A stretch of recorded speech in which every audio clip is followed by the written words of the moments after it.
gobolada Mareykanka saaka waxa ka bilaabatay doorasho la dooranayo golayaasha deegaanka iyo duqa magaalooyinka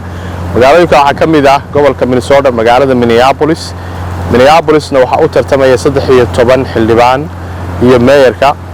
mayorku waxa la tartamaya Senator Fatah iyo isaga ugu cadcad halkan iga dambaysa waxay ka mid tahay meelaha codka lagu qabanayo ama dadku ay ku foodgareynayaan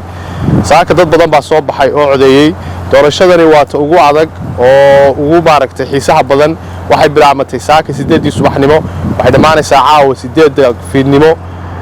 markaas la ogaanaya qofka soo baxaya nin walba oo musharaxana wuxuu rajaynayaa inuu isagu soo baxo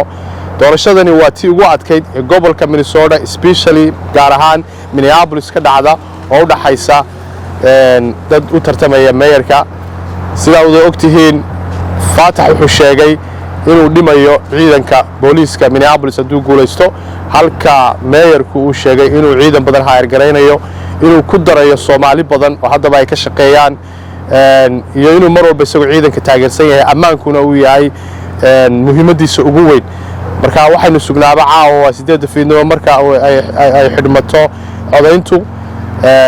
dad badan baa waxay leeyihiin wax analysis gareeya waxa horeeya ninka la yiraahdo Jacob Frey oo dadku aad ula dhacsan yihiin boolisigiisa iyo sida uu hawsha u soo waday 8 sano ee ina soo dhaaftay waxa aynu sugnaaba waa doorashadii oo lagu dhawaaqo 8 fiidnimo caawa wixii ka dambeeyay hadii la yiraahdo gari laba nin kama wada qosusay Soomaalidu tiraahdaa ninun baa ku soo bixi doona